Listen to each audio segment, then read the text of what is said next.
Baik teman-teman semua, pada video kali ini kita akan mempelajari materi baru ialah materi table alias tabel.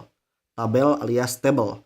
Nah, di sini untuk memasukkan table sangatlah mudah, kita bisa masuk aja ke menu insert di sini ya, insert. Nanti ada fitur yaitu table.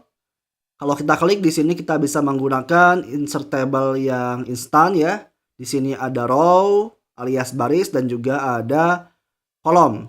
Tinggal arahkan aja pointer kita dengan ataupun ke arah jumlah baris dan juga kolom yang mau kita buat. Contohnya, buatlah sebuah table dengan jumlah kolom 3 dan baris 6. Maka di sini kolomnya 3, barisnya ke bawah yaitu 6 alias table 3 kali 6.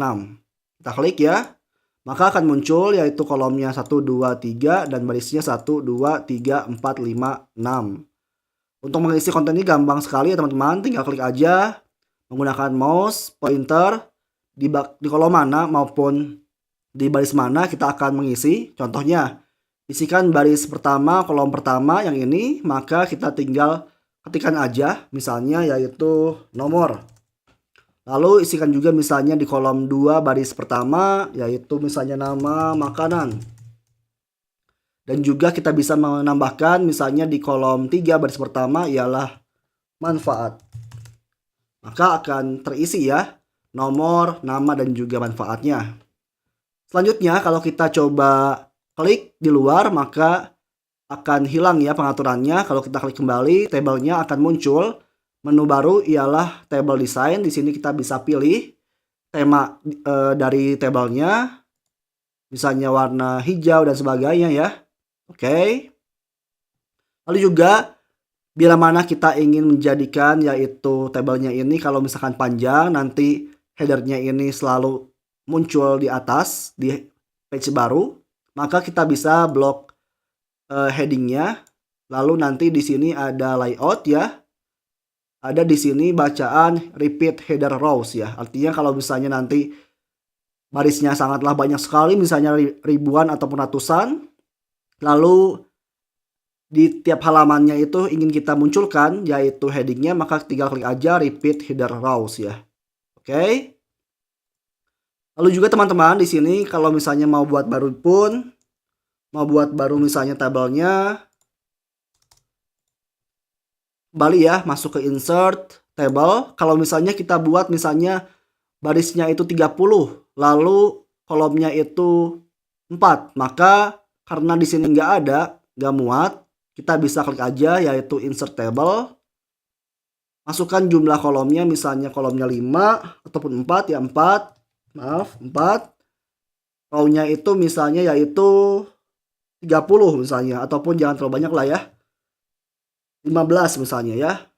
Maka di sini kalau kita klik OK akan terbuat kolom yang kita suruh yaitu 15 baris dan juga 4 kolom gitu ya. Selanjutnya pada bagian table design ada juga kita bisa mengatur yaitu bordernya. Kalau kita pilih dulu ya di bagian sini semua kolom, all kolom, kita pilih misalnya bordernya warna hitam aja. Lalu kita bisa mengatur ialah format bordernya alias garisnya. Contoh akan menggunakan yaitu outside border, maka outside-nya itu nggak ada bordernya. Ataupun juga bisanya menggunakan yaitu no border, maka nggak ada bordernya. Ataupun all border, akan semuanya ada bordernya. Oke. Lalu kita bisa juga masuk ke layout. Di sini kita bisa mengatur ya berbagai hal mengenai table. Misalnya kita bisa juga melakukan merge cell ya teman-teman. Contohnya ya. Apa itu merge cell? Ialah penyatuan suatu baris ataupun kolom. Contoh saya akan menyatukan semua yang ada pada baris pertama kolom 1 dan juga kolom 2 seperti ini. Kita klik merge maka akan menyatu ya teman-teman. Akan lebih besar kolomnya. Contoh lain saya akan merge kembali maka akan ada dua hasil merge kolom yang hasilnya ialah seperti ini. Jadi penggabungan sel itu yang namanya ialah bernama merge cell ya teman-teman. Itu mungkin teman-teman ya. Adapun juga di sini teman-teman bisa explore aja pada bagian table design maupun layout. Ada juga misalnya ada layout yaitu alignmentnya mau tengah mau samping kiri, mau misalnya di bawah juga bisa ya teman-teman ya, pada bagian layout. Oke, mungkin itu arahan saya mengenai table di Microsoft Word.